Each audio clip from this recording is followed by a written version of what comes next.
지금 오늘은 이제 기출 지문 예리 특강인데 지문집을 보시면 이제 분량은 얼마 안 될 거예요. 이렇게 분량은 얼마 안 되게 보이는데 이 안에 있는 내용은 엄청나게 많은 게 숨어져 있어요. 엄청나게 많은 게 숨어져 있고, 그리고 오늘 수업을 들으시면서 이론하고 기출 지문 한꺼번에 정리를 하셔야 돼요. 이걸 동시에 정리를 하셔야지 나는 기출 지문만 가지고 할란다 그러면 이게 조금 힘들어요.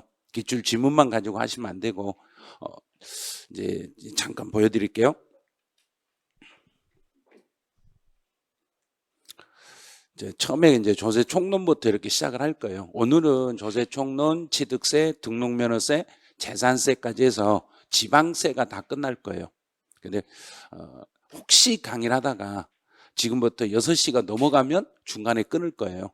중간에 끊고 아마 다음 날 내일 아마 또 다시 연결이 되는데, 될 수 있으면 지방세를 오늘 마치려고 노력은 할 거예요. 근데 잘 따라오시면 끝날 거고, 잘 못 따라오시면 중간에 멈출 수도 있어요. 멈추고 내일로 넘어갈 수 있으니까 그거는 이제 6시 정도까지는 강의를 진행한다 이렇게 생각하고 계시면 돼요.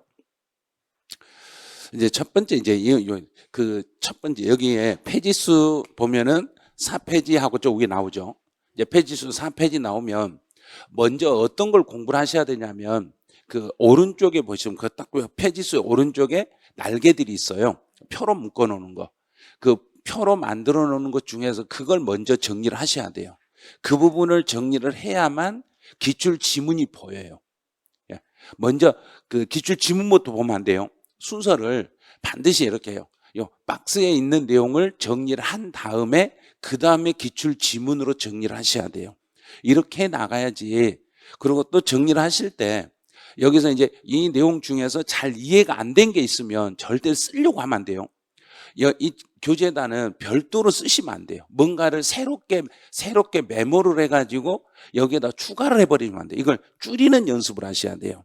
즉, 이 페이지 수가 한 60페이지 정도 되는 것을 오늘 설명을 들으면서 대략 한 20페이지에서 20페이지 정도 분량으로 줄이시면 돼요. 그러니까 최소로 줄이셔야 돼. 시험 문제가 이 문장으로는 14문제밖에 안 나와요. 이제 계산 문제가 2개가 나오고 이론으로 한 14문제 나오는데, 그 14문제를 풀려면 이 A4 용지에 한 2장이면 돼요. 그냥 2페이지만 있어도 되거든요, 사실은. 그런데 지금까지 기출된 지문들이 이제 어떤 식으로 나오는 걸 알기 위해서 이렇게 묶어놓은 것이 있기 때문에요. 내용을 최소로 줄이시고 꼭 필요한 부분만 체크하세요. 체크하시고 오늘 수업 시간에, 오늘 수업이 끝날 때쯤 되면 집에 갈 때 목이 좀 잠겨 계셔야 돼요. 그 소리가 뭔 소리인지 알아들으셔야 돼요. 수업 시간에 계속 말을 해가지고 오늘 익히시란 이야기예요. 오늘 하루에 다 익히는 연습을 하셔야지, 그냥 나는 백길난다, 쓰고 백길난다 그러면 그거는 오늘 도움이 하나도 안 되세요. 그거 쓰고 있으시면 도움이 안 되시고, 오늘 말을 해가지고 계속 말로 해가지고 내가 이걸 익히려고 노력을 하셔야 돼요. 그래서 오늘 하루에 끝내버린다 이 생각만 해놓으시고 따라오시면 되겠네요. 그럼 지금부터 이제 저는 제 손에 이제 교재는 떠났어요. 이제 교재는 저는 안 봐요. 교재 안 보고 이 안에 교재 내용이 다 여기 다 들어있어요. 이 화면에 다 들어있으니까 여기 화면에 요 페이지 수를 잘 보고 따라오세요. 페이지 수를 먼저 이제 4페이지 거기에 박스를 먼저 보세요. 박스를 보시는데 처음에 할 때는 박스에는 제가 답을 다 달아놨어요. 왜냐하면 예전에 답을 안 달아놨더니 답을 달아주세요 그러더라고요. 그래서 답을 다 달았으니까 이제 이 칠판에 있는 내용을 가지고 스스로 말을 하세요. 말을 하다가 혹시라도 내 말이 헛나가면, 혹시 본인이 진짜로 말을 해야 돼요. 말을 해가지고 그 말이 잘못 나가면 잘못 나간 거 앞에다만 표시하세요. 그러고 나서 그걸 나중에 다시 복습을 하시는 거예요. 알면 체크할 필요가 없어요. 여기서 이 내용을 이미 알고 있다는 얘기는 문제를 다 풀 수 있다는 이야기예요. 자, 지금부터 한번 책 안 보고 연습을 한번 해볼게요. 여기는 국세, 지방세를 구분하는 거예요. 그럼 이제 취득세는 지방세. 됐죠? 그럼 끝났어, 이게. 하나 이제 잡았어. 그다음에 등록면허세, 지방세. 재산세, 지방세. 종합부동산세, 국세. 양도소득세, 국세. 상속세, 국세. 그다음에 증여세, 국세. 부가가치세? 국세. 농어촌 특별세?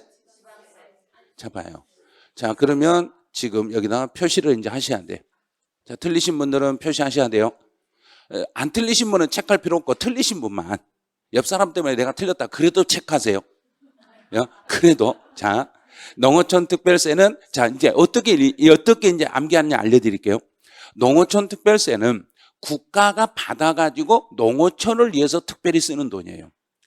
누가 농어촌을 위해서 특별히 쓴다는 이야기인가? 국가가. 그러면 국세. 그러면 국세가 되는 거예요. 네, 지역 자원시설세는 지방세. 자동차세? 지방세. 담배 소비세? 지방세. 됐죠? 그리고 이 중에서 제일 헷갈리는 게 바로 여기였다는 이야기예요. 농어촌 특별세. 그럼 농어촌 특별세 딱 하나만 잡으면 나머지는 이제 다 잡을 수 있어. 그런데 나는요, 내가 입을요, 말을 안고 있어가지고요, 나는 모르는 게 있어요. 그럼 난 모르게 하려 조용히 체크를 해놓으세요. 자, 이거 하나만 지금 잘못됐어요. 그럼 이제 요 내용이 다 익혔으니까 이제 시험 문제는 그냥 풀 수 있어요.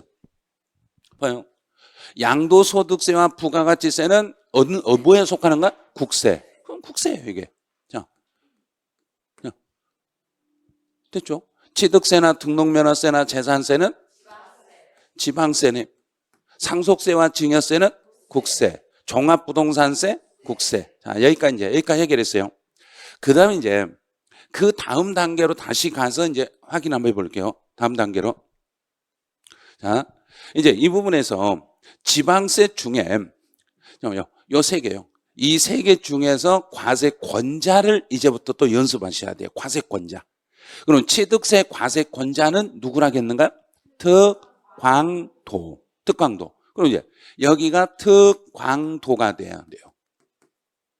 그다음 등록면허세는 도구, 재산세 시군구. 자, 그럼 이 부분은 혹시 이제 모르겠으면 이건 써놓으세요. 취득세, 등록면허세, 재산세에서 잘 이해가 안 되시는 분은 쓰세요. 내가 다 알아버렸다고 하면 쓰지 마세요. 이걸 이미 알고 있으면 쓸 필요가 없는 거예요. 이런 것들은. 자, 그럼 이제 여기까지 해결했으면, 자, 지방세 중에 구세 그랬으니까 등록면허세가 나오면 빨리 등록면허세는 누구라 있는가? 도구. 그럼 여기다 도구를 얼른 써보는 거예요. 도구. 재산세는 시군구. 그럼요, 구 둘 다 있네. 맞았네. 이런 식으로. 그 다음에 이제 취득세 과세권자는, 그러면 취득세 그러면 특광도. 특별시장, 광역시장, 도지사. 그러면 특광도, 도지사 나왔네요. 그 다음에 특별자치시장, 특별자치도지사, 이건 절대 고려하면 안 돼요. 근데 모든 세금들은 예를 들어서 특별자치시는 어딘가요? 세종특별시 있죠. 그럼 세종시 안에서는 구별을 안 해요. 세종시 안에서는 지방세를 몽땅 그 안에서 다 받아요. 그러니까 특별자치시, 특별자치도. 그럼 특별자치도는 어디 있는가요? 제주도. 그런 게 있죠. 그럼 그런 데는 이거 따로 별개니까 특별자치도, 특별자치시는 아예 시험에서 고려를 안 해요. 고려 안 하니까 요거는 신경 쓰지 마시라는 이야기예요. 그다음에 등록면허세 과세권자는 그러면 도구. 도하고 구. 앞에 보면 특별자치시장, 자치도 있어도 이런 거 무시해버리라는 이야기예요. 그래서 문제를 풀 때 출제위원들은 특별자치도, 특별자치시 요걸 써주기는 해요. 써주긴 하는데 그거는 시험하고 전혀 관계없는 지문이에요. 그건 고려하지 마시라는 거. 이제 하나 잡았어요. 이제 자, 첫 번째 내용은 매년 부동산 학개론에서 시험 지문 한 줄 나오는 지문을 해드렸어요. 자, 이제 이거는 세법 문제네요. 이제는 이제 박스에서 물납을 먼저 쭉 한번 보는 거예요. 물납은 누구만 가능하다? 재산세만 된다. 자, 그다음에 이제 토시 지역분 재산세는 물납이 가능하다, 불가능하다? 봐요. 목소리가 안 좋았어요. 안 좋았으니까 체크하셔야 돼요.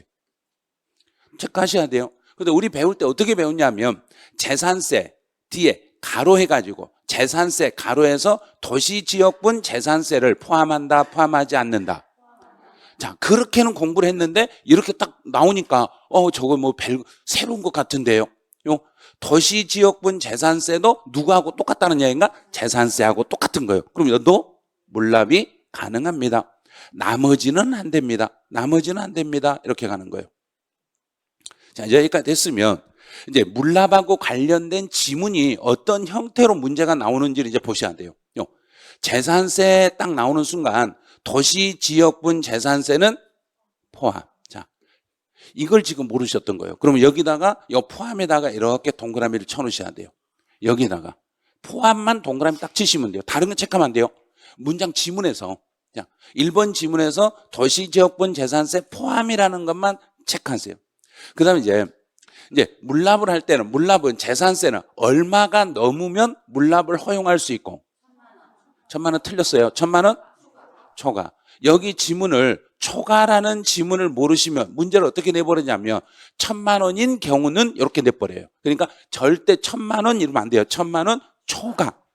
1,000만 원을 초과했을 때 물납이 허용이 됩니다. 그럼 이제 두 번째로요. 재산세 도시지역분은, 그럼 도시지역분도 당연히 무슨 세니까? 재산세니까. 재산세니까 물납 신청은 가능하다, 불가능하다? 가능하다. 얼마만 넘으면? 1,000만 원 초과. 1,000만 원을 초과하면 물납 신청이 가능합니다. 그럼 이제 재산세를 제외한 나머지 종합부동산세는, 자, 종합부동산세는 물납이 딱 나오면 된다, 안 된다? 안 된다. 끝에 안 된다. 양도소득세 안 된다. 종합소득세 안 된다. 그럼 여기서는 이 지문을 보는 게 아니라 여기를 보셔야 돼요. 이 박스를. 이 박스에서 재산세하고 도시지역분 재산세만 여기만 이렇게 네모 박스를 해놓는 거예요. 이 부분만 네모 박스로 이렇게 딱 체크해놓고 나머지는 다 X가 되니까 그 박스 중에서 재산세하고 도시지역분만 박스로 딱 묶으세요. 그러면 이게 눈에 들어오셔야 돼. 이 부분만 눈에 들어오게 해놓고 나머지는 다 필요 없으니까. 그럼 종합부동산세 안 된다, 양도소득세 안 된다, 임대소득세도 물납은 안 된다. 누구밖에 안 된다? 재산세만 된다. 자, 이제 분할납부로 가보죠. 분할납부는 재산세와 여기도 재산세니까 되는 거예요. 그럼 종합부동산세는 분할납부 된다, 안 된다? 된다. 양도소득세. 자, 그러면 여기다 체크하셔야 돼요. 양도소득세도 분할납부 할 수 있다. 체크하셔야 돼요. 분명히. 지금 제가 실수했어요. 그러면 시험장에 가서 그대로 실수하시네요. 조심하셔야 돼요. 그러니까 입에서 방금 내 입에서 잘못 나왔으면 빨리 정정을 하셔야 돼요. 자, 양도소득세도 분할해서 낼 수 있다, 없다? 있다. 발음을 한번 또 바꿔 놓으셔야 돼요. 있어요. 그러면 임대소득세는 분할납부할 수 있다, 없다? 있어요. 있는데 지금 대답 못 하신 분도 이렇게 체크하세요. 모든 소득세는 다 할 수 있어요. 모든 소득세. 그럼 이제 양도소득세 중에 여기에 예정신고 때는 분할납부할 수 있다, 없다? 있다. 확정 때 있다. 다 되는 거예요. 예정, 확정 모두 가능합니다. 이렇게 메모를 해 놓으셔야 돼요. 예정 때, 확정 때 모두 됩니다. 이걸 체크해 놓고 나서 이제 문제 지문을 봐야 돼. 그 다음 취득세와 등록면허세는 안 됩니다. 이제 체크됐어, 이제. 그럼 이제 지문 가보죠. 이제 재산세 같은 경우는 얼마가 넘으면 분할할 수 있고, 분할납부 250만 원 초과, 종합부동산세 250만 원 초과, 양도소득세 1,000만 원 초과. 됐죠? 1,000만 원 초과. 자, 이제 개월수로 가보죠. 재산세는 3개월, 종합부동산세는 6개월, 양도소득세는 2개월. 다 되네요. 그럼 문제에서 재산세는 250만 원인 경우에 3개월 동안 분할할 수 있어요? 틀렸어요. 초과니까 틀렸죠. 250은 안 돼. 초과니까 250을 넘어야 돼. 그런데 시험 문제는 250인 경우에 이렇게 막 내버리니까 그런 지문을 초과라는 단어를 계속 읽을 줄 알아야 돼요. 자, 그럼 이제 분할납부로 가보죠. 재산세는 재산세는 도시지역분을 포함해서 얼마를 초과하며 250만 원을 초과하면 몇 개월 동안? 3개월 동안. 왜? 앞에가 무슨 세니까? 재산세니까. 그다음에 종합부동산세도 250만 원 초과하고 여기는 6개월. 자, 여기다 이제 3번은 여기를 강조를 하셔야 돼요. 반드시 강조하셔야 돼요. 3번에는 예정에다만 체크하세요. 다른 거, 요 지문을 자꾸 틀리시니까 3번은 예정. 그 다음에 4번은 확정. 그럼 양도소득세는 예정신고든 확정신고든 모두 다 분할납부가 된다, 안 된다? 된다. 모두 되는 거예요. 모두. 금액이 얼마만 넘으면. 그렇죠. 1,000만 원을 초과하면 2개월 이내 기간 동안 가능합니다. 그럼 확정 때도 1,000만 원이 초과되면 2개월 이내 기간 동안 가능합니다. 여기서요, 시험은 여기를 문제를 물어보는 거예요. 이런 거. 예정 확정을 물어보는 거예요. 예정 때는 되고 확정 때는 되냐? 예정이냐 확정 어느 때 되냐? 이렇게 물어봐요. 그럼 예정 신고할 때는 1,000만 원이 초과돼도 분할 납부할 수 없지만 확정 때는 1,000만 원이 초과되면 분할 납부할 수 있어요. 이렇게 되면 틀렸어요. 이래야 돼요. 둘 다 가능해요. 이렇게 하셔야 돼요. 자, 이제 표준세율로 가보죠. 이제 표준세율. 이제 5페이지로 넘어왔네요. 5페이지에 보시면 박스에 이제 표준세율은 여기는 매년 한 줄이 나와요. 한 줄 나와요. 먼저 안 보고 연습하셔야 돼요. 취득세는 몇 프로 범위 내에서 가감할 수 있다? 50%. 등록면허세 50%. 재산세 50%. 지방소득세 50%. 지역자원시설세 50%. 순간적으로 당황하신 분은 반드시 체크해 놓으셔야 돼요. 예? 지금 보면 자신이 없는 분들이 있어요. 여기가 이쪽이 자신이에요. 그런데 시험 문제를 여기를 내버리면 이제 곤란하다는 이야기예요. 이쪽이 나오면. 그래서 우리가 배우는 우리 중개사 시험에서 나오는 플러스 마이너스 이게 나오면 부동산 세법에서 우리 시험에서 나오면 무조건 다 50이에요. 다 50% 범위 내에서 가감할 수 있는 거예요. 대신에 딱 하나 주의할 거. 재산세는 50% 범위 내에서 가감해도 언제까지만 적용해라? 해당 연도. 해당 연도에만 적용해라. 여기를 물어보는 거예요. 해당 연도에만 적용해라. 그럼 이제 이게 다 익혔으면 이제 문제 나오는 거 뭐예요? 이에 따르지 아니할 수 있는 세율이다. 따르지 아니할 수 있는 세율이라는 이야기는 따르지 않는다는 이야기는 고정이라는 이야기인가 변한다는 이야기인가? 변한다. 자, 변한다를 두 글자로 뭐라는가? 표준. 그걸 표준. 그래서 변하는 세율이다. 그래서 이 세율을 표준세율이라고 이렇게 말합니다. 이런 거예요. 중간에 있는 지문 다 안 봐도 돼. 여기서 변할 수 있는 에다만 동그라미 딱 쳐놓으면 돼. 그런데 시험 볼 때는 있는 거 반대는 없는 거. 그래서 없는 이렇게 나와. 따르지 아니할 수 있는 세율 이렇게 나와. 따르지 않을 수 있는 세율은 고정세율이라는 이야기예요. 여기서는 왔다 갔다 할 수 있으니까 표준세율입니다. 그다음에 세액 산출의 기초. 세금을 계산할 때 우리 세금을 계산할 때 제일 앞에다 세우는 걸 과세표준. 자, 이걸 과세표준이라고 그래요. 과세표준이라는 것은 세금을 계산할 때 제일 앞에다 세우는 것을 과세표준이라고 합니다. 이제 납세 의무자와 납세장. 자, 여기는 조심을 하셔야 돼요. 이 지문 반드시 확인하셔야 돼요. 납세 의무자는 자기 것만 자기가 내는 걸 말하고 납세자는 내 거든 남의 거든 모두 갖다 내는 사람을 납세자라고 그래요. 그러면 이제 특별징수 의무자는 잘 모르겠으면 특별징수 의무자를 우리는 은행이라고 얼른 생각을 해요. 자, 은행이라고. 잘 모르면 얼른 은행이라고 얼른 머릿속에 담으셔야 돼요. 특별징수 의무자는 은행이다. 그럼 은행이 복권 당첨자에게 돈을 줄 때 돈을 주고 나서 그 사람이 세금을 내든가요? 은행이 떼어버리든가? 은행이 떼죠. 그럼 은행은 자기가 자기 돈을 떼었는가? 남의 돈을 떼었는가? 남의 돈. 자, 됐죠. 이제 그러면 해결 끝난 거예요. 특별징수 의무자 은행은 자기 걸 자기가 내고 있는가? 남의 걸 받아서 내고 있는가? 남의 거. 그럼 여기 줘요. 남의 거 받아서. 그럼 납세 의무자는 아닙니다. 그런데 원천징수는 지방세 무슨 징수하고 똑같다? 원천징수는 지방세 뭔 징수하고 똑같다? 써줬잖아요. 둘이 같은 말이에요. 같은 거예요. 그래서 우리 시험은 지방세 위주로 많이 나오니까 특별징수라고 나오는데 이걸 국세로 내면 원천징수 의무자라고 나온다는 이야기예요. 그럼 원천징수 의무자도 누구라고 해석해버리면 되는가요? 은행 똑같이 해버리면 돼요. 똑같이. 이것도 은행이다. 그럼 은행이니까 원천징수 의무자는 납세 의무자에는 들어간다? 안 들어간다? 안 들어간다. 납세자에는 들어간다. 자, 이걸 딱 잡아놓고 그 다음에 이제 지문을 보면 돼요. 앞에요. 납세 의무자 여기는 반드시 체크하셔야 돼요. 앞에 납세 의무자면 남의 걸 받아서 낸 사람은 들어간다? 안 들어간다? 안 들어간다. 자, 그러면 남의 걸 받아서 이 말이에요. 특별징수하에 납부할 의무 누구란 얘기인가? 은행은 납세 의무자에 포함이다? 제외다? 제외. 그럼 시험 볼 때는 여기 제외 있는 여기를 포함이라고 내는 거예요. 그럼 제외다 이렇게 동그라미 치는 거예요. 납세 의무자 특별징수 제외. 체크 이렇게 하셔야 돼요. 납세 의무자 특별징수 제외. 특별 징수에서 납부할 의무가 있는 사람은 납세 의무자가 아니란 이야기예요. 그런데 특별 징수 의무자를 말한다 그랬죠. 그럼 특별 징수 의무자를 포함하는 사람은 누구란 이야기인가? 납세자. 그래서 앞에가 납세자가 이렇게 되는 거예요. 그럼 이제 문제에서는 3번하고 4번은 이렇게 앞에다가 비교 이렇게 써놓으셔야 돼요.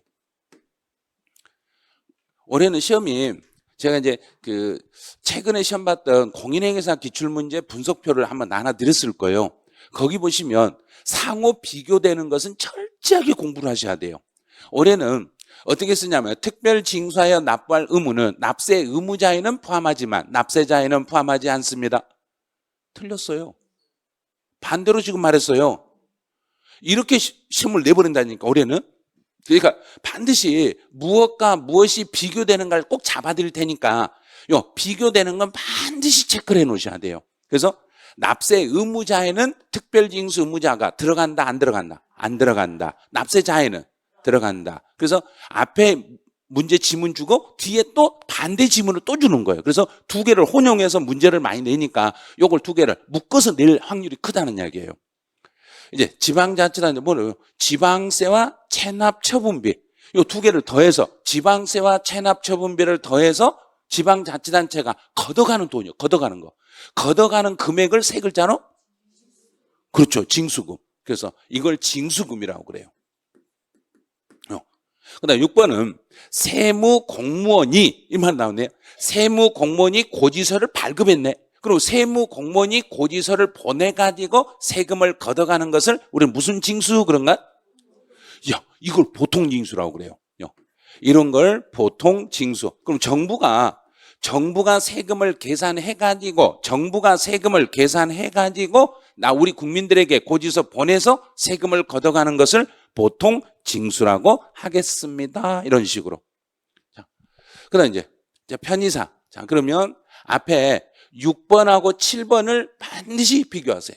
자, 앞에 있는 6번하고 7번 앞으로 묶어가지고 비교하고 써놓으세요. 6번, 7번은. 자, 6번은 세무공무원이라는 단어를 체크하세요. 자, 7번은 편의상이라는 단어만 체크하세요. 다른 거 절대 보면 안 돼요. 편의상 그러면 징수하기 편하게, 세금 받기 편하게. 그럼 복권에 당첨된 사람한테 세금을 받는 게 편하겠는가요? 은행이 띄어버린 게 편하겠는가?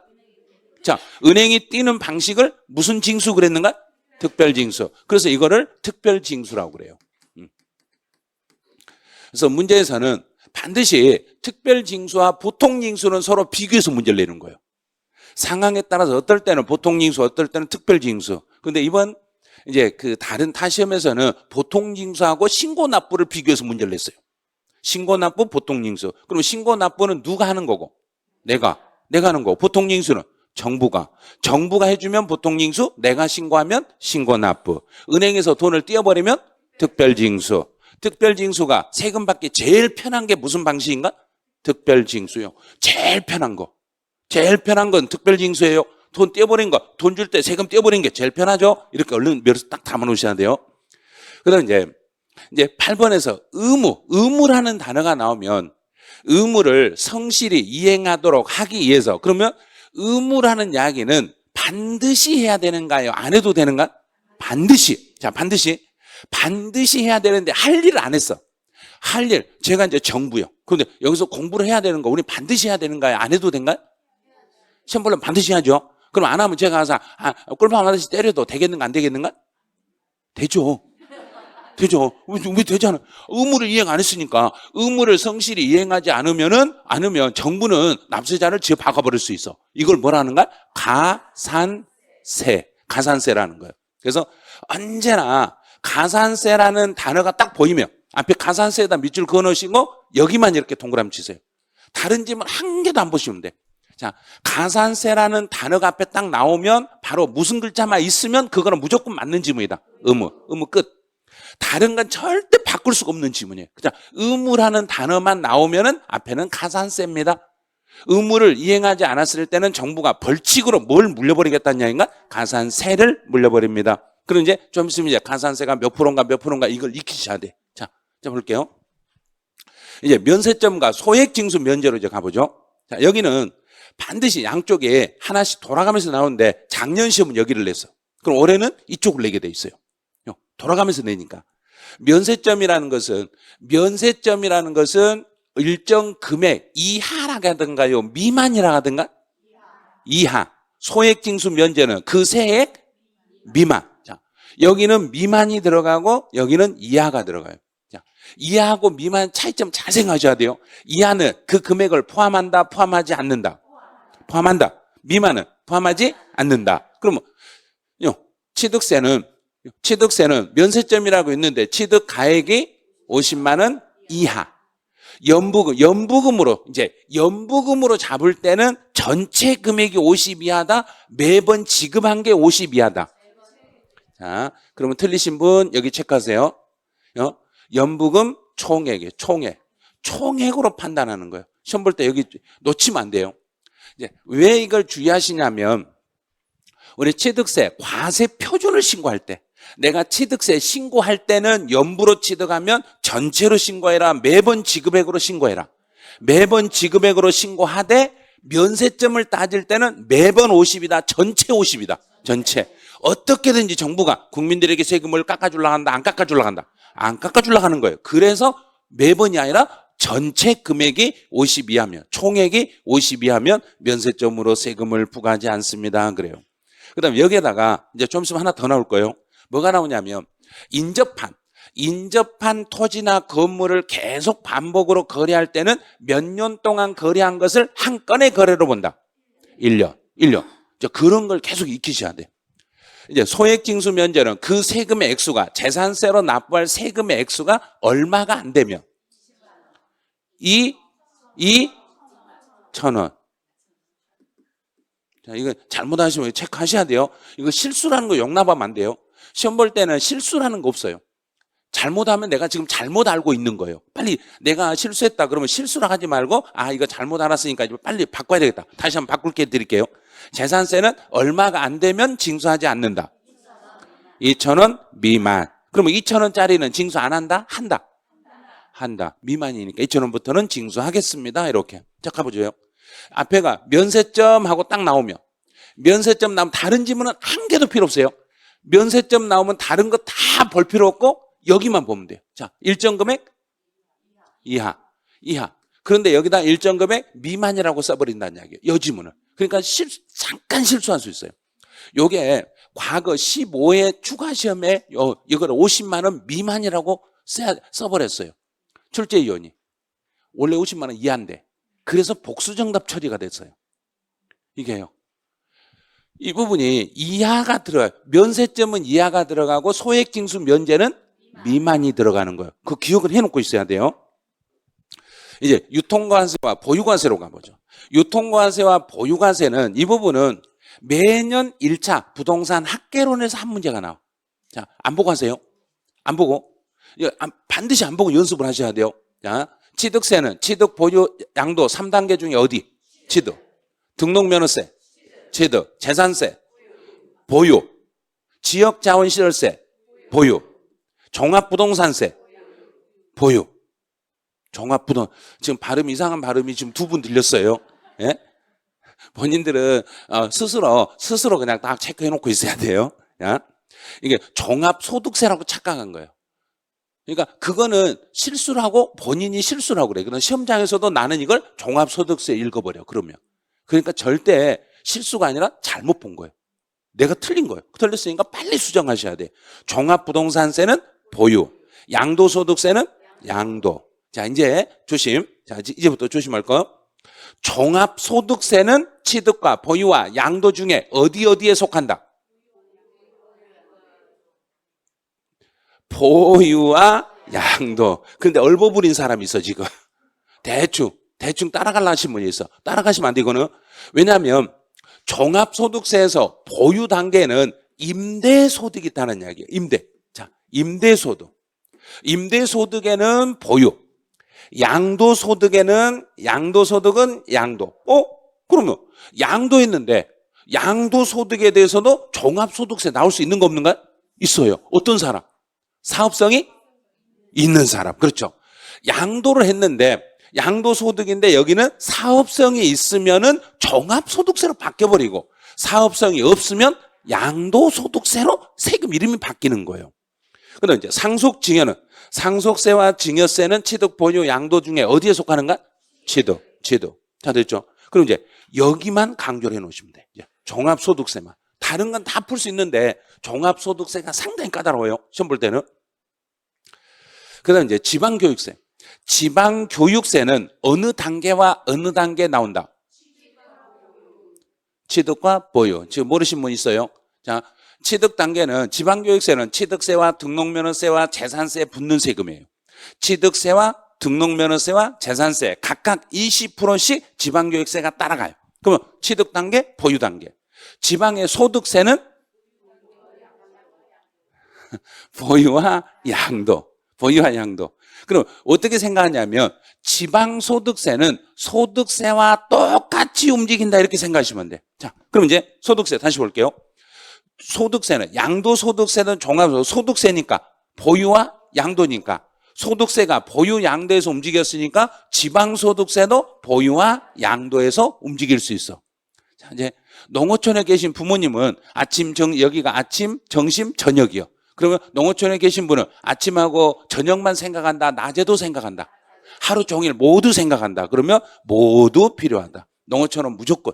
그래서 언제나 취득 단계 물어보면 농어촌 특별세에서 무조건 동그라미. 농어촌 특별세는 무조건 동그라미 치셔야 돼요. 자, 이제 인지세. 인지세는 취득 단계와 양도 단계. 지금 이쪽에 여기 부분이 잘 이해가 안 되신 분이 좀 있어. 자, 그러면 여기를 네모로 딱 표시해 놓고 계속 이거 반복하시는 거예요. 자, 이걸 반복하셔야 돼. 이걸 반복 안 하면 난이도가 중상의 문제가 나오면 못 풀어요. 또 개수 문제가 나올 수 있으니까 그래서 조심하라는 이야기예요. 자, 한 번만 더 가볼게요. 여기는. 자, 이 부분이 이해가 잘 안 되니까 한 번만 더 연습해 볼게요. 지방교육세는 취득과 보유. 지방소득세는 보유와 양도. 농어촌 특별세는 취득, 보유, 양도. 인지세는 취득과 양도. 다 됐어, 이제. 자, 그럼 이제 문제를 풀 수 있어요.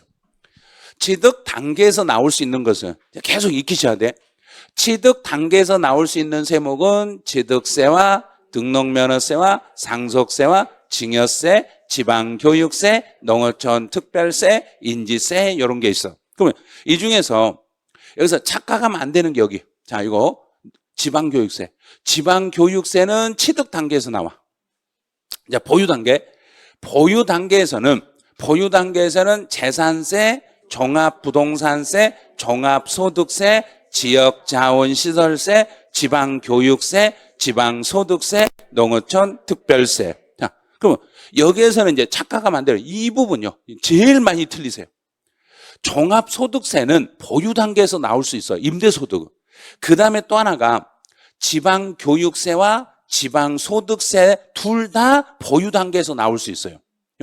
지방의 교육세는 재산세 붙는 거고 지방의 소득세는 임대소득이 과세되면 지방소득세도 따라서 과세되는 거고 요 세 개 조심하셔야 돼요. 종합소득세, 지방교육세, 지방소득세.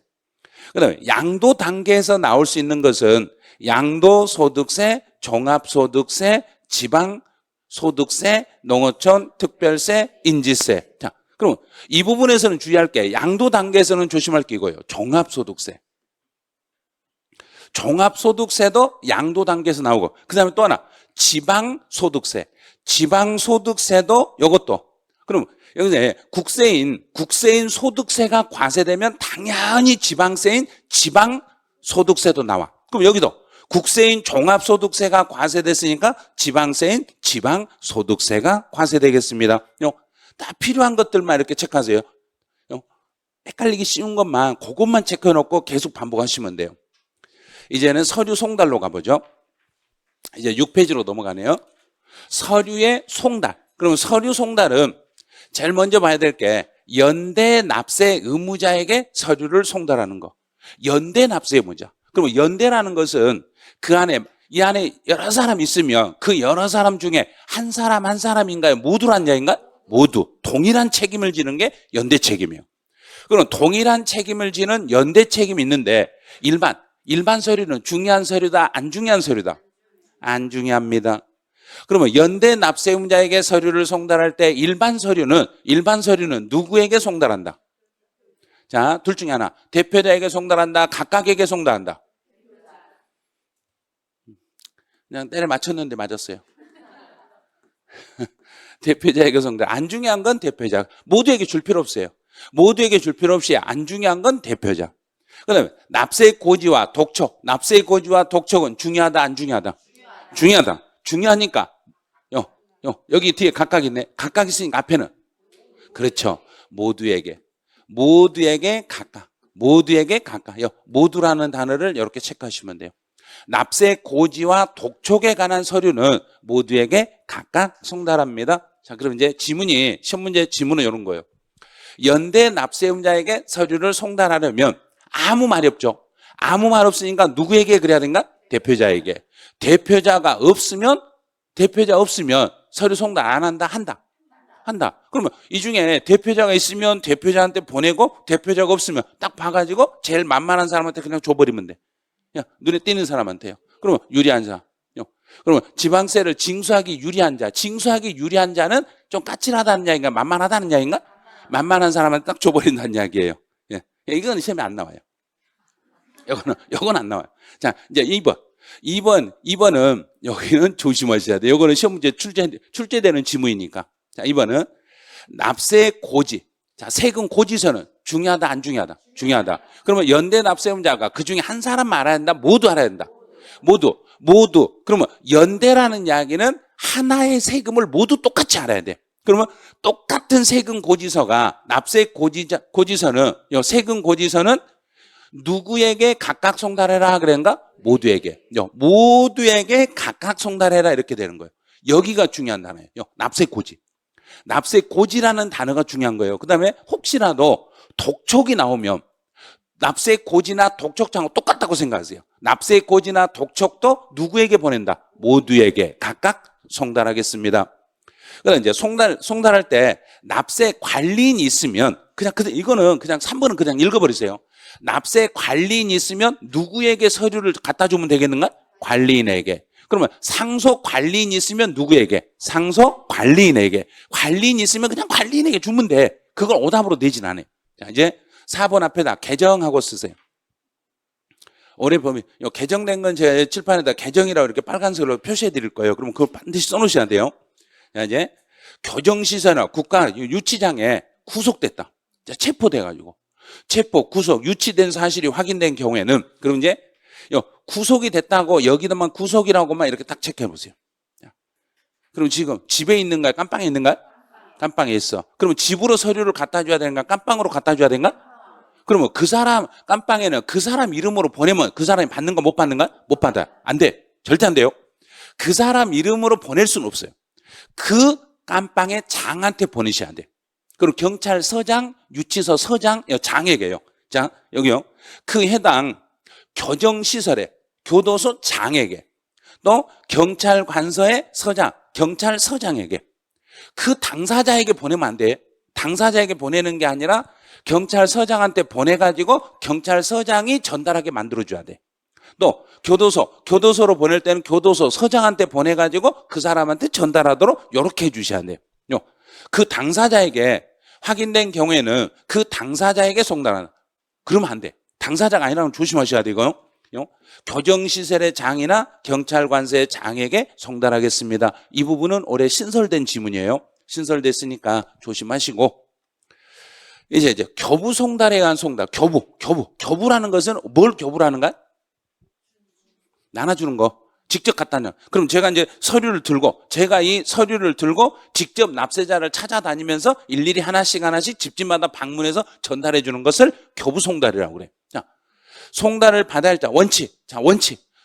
내가 이제 세무 공무원이고 여러분이 납세자예요. 그럼 제가 서류를 들고 휙 던져버리고 가는가요? 아니면 집 방문해서 일일이 나눠주고 가는가? 일일이. 자, 그러면 정부가 우리 국민들에게 서류를 전달할 때는 도달주의다, 발신주의다. 도달주의다. 발신하신 분 체크하세요. 발신하시면 한 분 있었어요. 서류를 송달할 때는 정부가 우리 국민들에게 서류를 전달할 때는 그냥 휙 던져버리고 발신주의 이러면 큰일 나요. 도달주의예요.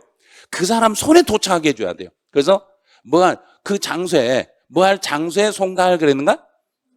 받을 장소. 그래서 그 사람이 받아야 할 그러면 그 도달할 장소. 그럼 여기가 도달주의 이렇게 써놓으세요. 원칙은 송달할 장소에 그 사람이 받아야 될 장소, 그 장소에 갖다 주셔야 돼. 내가 받을 수 있는 그 장소에다 갖다 주셔야 돼요.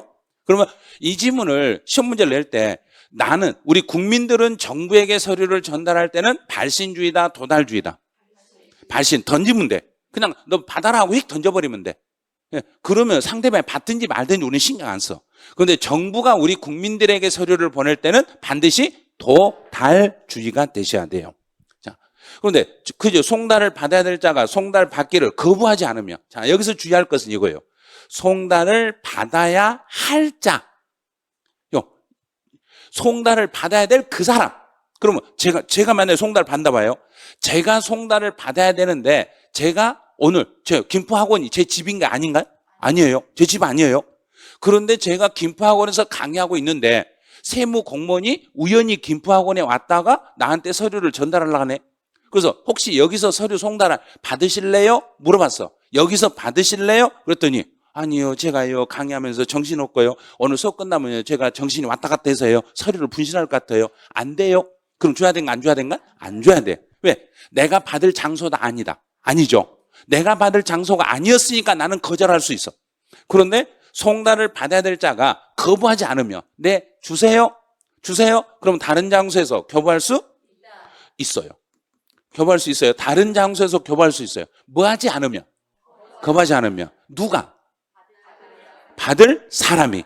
그러면 이제 반대로 송달을 받을 사람의 배우자가, 송달을 받아야 될 사람의 배우자가 다른 장소에서 서류 송달을 거부하지 않았을 때는 송달할 수 있다, 송달할 수 없다? 절대 안 됩니다. 그거 안 돼요. 이 지문을 확인하셔야 돼요. 반드시요. 송달을 받아야 할 그 사람만 다른 장소에서 받을 수 있습니다. 이렇게 가는 거예요. 그런데 이제 송달 장소로 갔어. 이제 그 집에 갔는데 그 사람을 만나지 못했어. 사람이 집에 없네. 제가 여기서 강의하고 있으니까 저희 집에 제가 없어요. 없으면 벨 눌러서 누구씩 계세요? 그랬더니 문 열고 딱 나와서 아니요, 오늘 안 계신데요. 안 계신데요? 그러면 세무공무원이 어떻게 한다겠는가? 뭐 할 수 있는가? 그렇죠.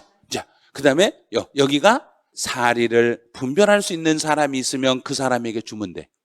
사리 분별이 가능해야 돼. 일단 그런데 다른 장소에서는 확인할 필요 있는 거 없는가? 없어요. 안 돼요. 그 장소에 그 집에 갔는데 그 사람이 없으면 다른 사리 분별이 가능한 다른 가족에게는 송달할 수 있어. 그런데 그 가족이 정당한 사유 없이 서류 수령을 거부해버리네. 정당한 이유도 없이 서류 수령을 거부했을 때는 그 장소에 서류를 둘 수 있다. 둘 수 있어요. 자, 이건 참고만 하세요. 여기 이 용어는 시험에 안 나오니까 참고만 하세요. 안 쓰셔도 돼요. 이런 걸 유치송달이라고 그래요. 자, 유치송달.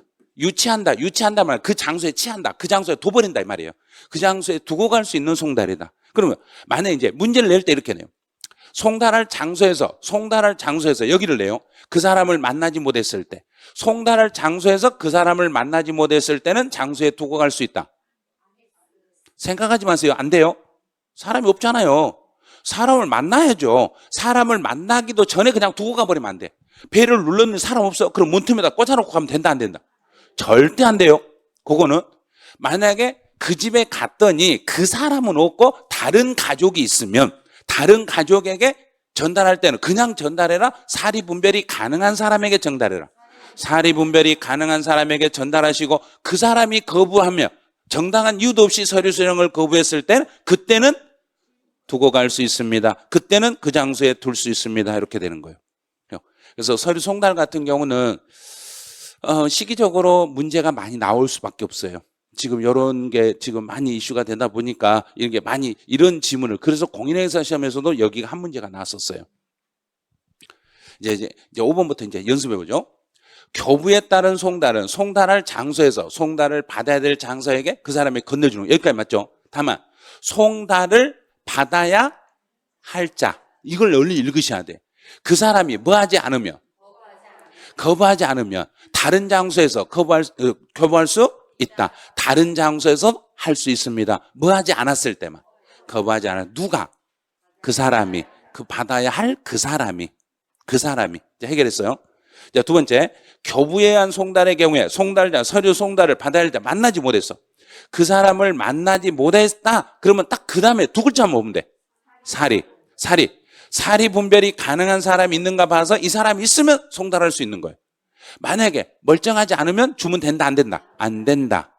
사리 분별이 가능해야 돼요. 그 다음에 송달할 장소에서 정당한 사유 없이 수령을 거부해버리면 정당한 이유도 없이 서류 수령을 거부했을 때는 그때는 그 장소에 둘 수 있다. 이렇게 가는 거예요. 근데 그 집에 가서 송달을 받을 사람이 없는 경우에는 유치할 수 있다. 그러면 그건 틀렸어요. 사람을 만나야 돼요. 만나가지고 그 사람이 정당한 이유도 없이 거절했을 때만 두고 갈 수 있습니다. 이렇게. 이제 공시송달로 가보죠. 공시송달. 어떨 때 공시송달 하냐면 주소나 영업소가 어디에 있고? 외국에. 무조건 외국에 있다고 해서 되는 게 아니라 외국에 있고 뭐 하기가 곤란하며.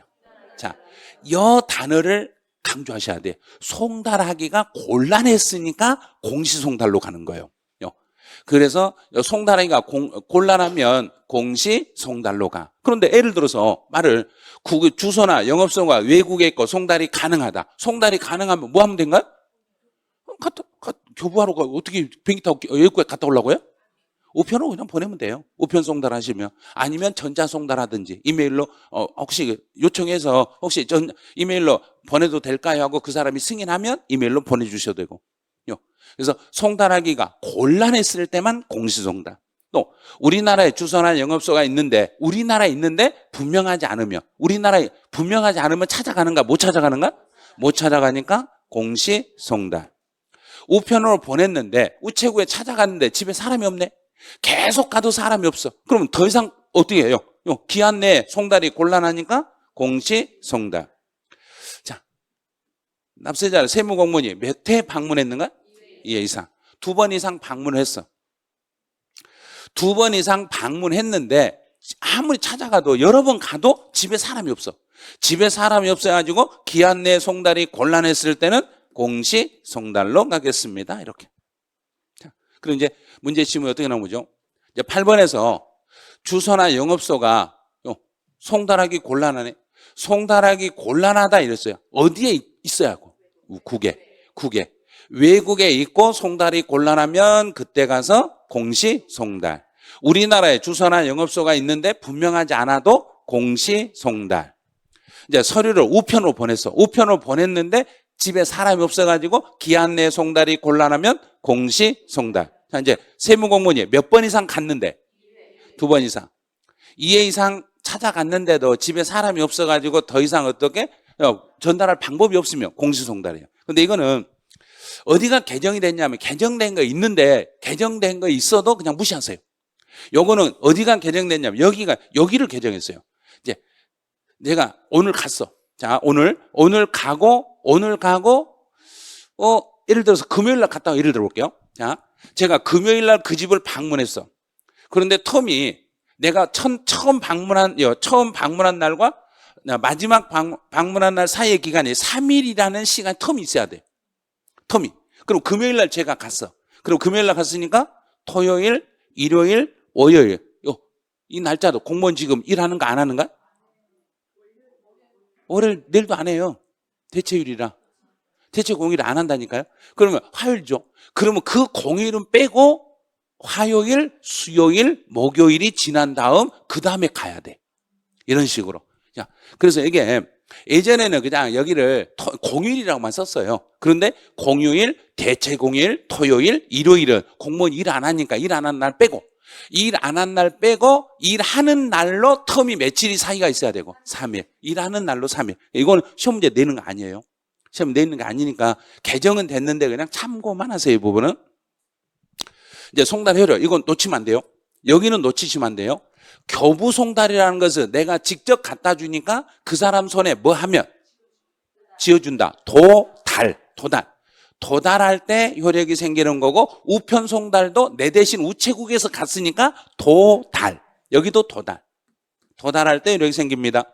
전자 송달은 전자, 이메일 함에 뭐 됐을 때? 저장. 자, 이번에 공인중개사 시험에서 여기가 시험에 나왔어요. 저장이 되어야만 이메일에 들어오면 효력이 생기는가, 들어온 걸 내가 확인하면 효력이 생기는가? 들어오면. 확인하면이라고 시험에 나오면 그건 바로 틀려버린 거예요. 그래서 여기를 조심하시라는 거예요. 시험 볼 때는. 이메일 함에 저장이 되면 내가 확인을 하든 안 하든 무조건 나에게 도달한 걸로 보는 거예요. 그다음에 공시송달은 게시판에 붙이고 나서 며칠이라는 시간이 지나면 14일이라는 시간이 지나면 그때부터 효력이 생기겠습니다. 이렇게. 자, 봐보죠. 공시송달을 나왔네요. 공시송달 그러면 며칠이 지나면 14일. 공시송달 그러면 여기만 딱 보면 돼요. 공시송달은 14일. 자, 이제 정보통신망이네요. 자, 요 13번은 여기 조금 주의하세요. 13번은 조심하세요. 자, 오늘 저희 학원에서 저희가 이제 세법 기출 지문 특강이 있다고 예를 들어서 김포중앙 홈페이지에 인터넷에서 띄웠어. 자, 인터넷 띄웠으면 홈페이지에 매일 들어가 보는 거 안 들어갈 수도 있는가? 안 들어갈 수도 있죠. 그러면 공시송달을 할 때는 인터넷상에다가 공시할 때는 인터넷에 띄우는 것도 띄우지만 다른 방법과 반드시 병행을 하셔야 돼요. 인터넷상으로요. 정보통신망을 이용했을 때는 다른 공시송달 방법과 함께 활용해야 됩니다. 이 말은 게시판에도 붙여줘야 됩니다. 이 말이에요. 인터넷에 띄우는 것은 반드시 게시판에도 같이 붙여주셔야 됩니다. 두 개를 병행을 하셔야 돼요. 그다음에 전자송달은, 자, 이 지문이 여기가 이제 올해 타 시험에서 출제했던 지문이에요. 전자송달이라는 말만 딱 나오면은 내 이메일 함에, 전자고지함에 뭐 됐을 때? 저장이 됐을 때. 요 단어만 보면 돼요. 저장. 납세자가 확인했을 때, 그럼 틀린 거예요. 올해 시험은 납세자가 확인했을 때로 이렇게 지문이 만들어져 있어요. 이제 서류송달 가보죠. 이거는 약간 어려워요. 지금 15번, 16번 약간 어려우니까 조심하셔야 돼요. 납세 고지서를 기한을 정했는데 도달한 날부터, 자, 내 고지서가 너무 늦게 왔어요. 고지서가 여기서 도착했어. 세금은 7월 31일까지 세금을 내야 되는데 고지서 도착한 날하고 납부 기한하고 차이가 며칠도 남지 않으면, 자, 며칠? 자, 여기가 7일 이내이며, 이 부분이 7일 이내이며, 이 날짜, 여기를 조심하라는 이야기예요. 이 텀이 고지서가 너무 늦게 도착했을 때는, 너무 늦게 도착해가지고 도착한 날로부터 돈 내는 마감 날까지가 7일도 남지 않았을 때는 도착한 날로부터 며칠의 시간을 더 준다. 얼버무리지 마세요. 이거 14일이에요. 시험 문제 이거 정답으로 출제했던 지문이에요. 3년 전 실제 시험에 정답으로 나왔던 지문이에요. 이거. 자, 다시요. 이제 고지서가 너무 늦게 도착을 해가지고 도착한 날로부터 마감 날까지 시간 차를 보니까 며칠도 채 안 남았으면, 7일도 채 안 남았으면 도착한 날 플러스 여기서부터 플러스 며칠의 시간을 더 준다. 14일에 더 줘가지고 이날을 납부 기한으로 잡아드리겠습니다. 이렇게 가는 거예요. 14일의 시간을 더 드리는 거예요. 여기에 14일 더 드리겠습니다. 이렇게. 자, 16번은 납부 기한이 지난 후에 도달이 됐네요.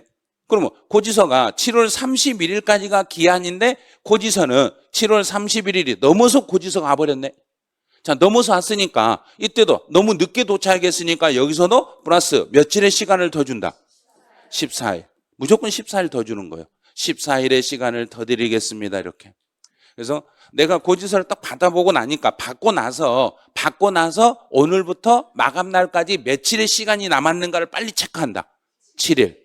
7일이라는 시간이 여유가, 예를 들어 10일 남았으면 14일 여유 준다, 안 준다? 안 준다. 그런데 5일밖에 안 남았다. 그러면 도착한 날 플러스 며칠? 14일이 지난 날을 납부 기한으로 정하시면 돼요.